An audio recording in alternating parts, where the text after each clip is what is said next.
রোদ বৃষ্টি উপেক্ষা করে রাজধানীর কাকরাইলে জগন্নাথ বিশ্ববিদ্যালয়ের শিক্ষার্থীদের দ্বিতীয় দিনের বিক্ষোভ কর্মসূচি। ঢাকার মতো একটা ইউনিভার্সিটিতে আমরা এত দূর দূর থেকে পড়তে আসছি, আমাদের আবাসনের ব্যবস্থা নেই, খাওয়া দাওয়ার ব্যবস্থা নেই, মানে প্রচুর পরিমাণ সমস্যার মধ্যে আমরা আছি। আমাদের সাথে অবশ্যই অবিচার করা হয়েছে, না হলে তো আমাদের আবার দ্বিতীয় দিন এভাবে অবস্থান কর্মসূচি পালন করতে হয় না। আবাসন ভাতা, স্থায়ী ক্যাম্পাস সহ 3 দাবিও গতকাল শিক্ষার্থীদের উপর পুলিশের হামলার বিচারের দাবিতে দিনভর উত্তাল পুরো কাকরাইল এলাকা।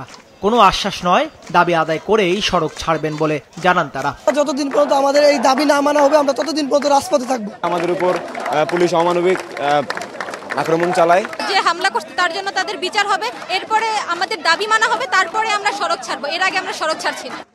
আন্দোলনে বিশ্ববিদ্যালয়ের শিক্ষক, কর্মকর্তা, কর্মচারীদের পাশাপাশি যোগ দেন প্রাক্তন শিক্ষার্থীরাও।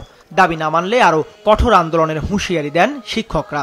এ সময় গতকাল রাতে তথ্য ও সম্প্রচার উপদেষ্টা মাহফুজ আলমের সাথে অনাকাঙ্ক্ষিত ঘটনায় বিশ্ববিদ্যালয়ে কেউ জড়িত থাকলে তাকে আইনের আওতায় আনা হবে বলে জানান শিক্ষক সমিতির সাধারণ সম্পাদক। বাংলাদেশের উন্নয়ন করতে হলে বাংলাদেশের এই ভবিষ্যৎ প্রজন্ম তাদেরকেই সুন্দর দক্ষ মানব সম্পদ হিসেবে গড়ে তুলতে হবে। সেই জন্য একটা আশু পদক্ষেপ নিয়ে তাদের জন্য শিক্ষার সুন্দর পরিবেশ তৈরি করা হোক।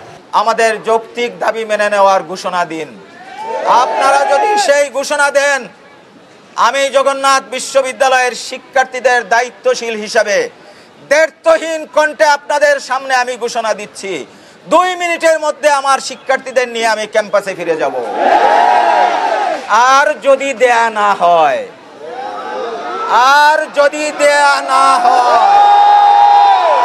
আমি এই ঘোষণাও দিচ্ছি, যতদিন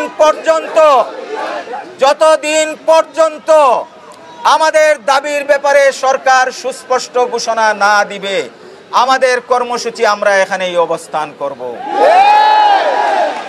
এদিকে কাকরাইল মোড় অবরোধ করে আন্দোলন চলার কারণে সড়কের আশপাশে সৃষ্টি হয় তীব্র যানজট। ভোগান্তিতে পড়ে নগরবাসী। রাস্তাঘাটে প্রচুর যানজট পড়ে, দিনকে দিন 5 ঘন্টা 6 ঘন্টা এক সিঙ্গেলে পড়ে থাকা লাগে। 11টা বাজে মিরপুর রওনা দিছি, মাত্র বাইরে আছে, এখন তো যাইতে পারতেছি না সদরঘাট। 100% একেবারে নিম্ন পর্যায় থেকে উচ্চ পর্যায় পর্যন্ত এর ভোগান্তি আছে। দাবি আদায় নিশ্চিত না হওয়া পর্যন্ত জগন্নাথ বিশ্ববিদ্যালয়ের সব কার্যক্রম বন্ধ ঘোষণা করেছেন শিক্ষক, কর্মকর্তা ও কর্মচারীরা। দাউদ হাসান, মাছরাঙা সংবাদ, ঢাকা।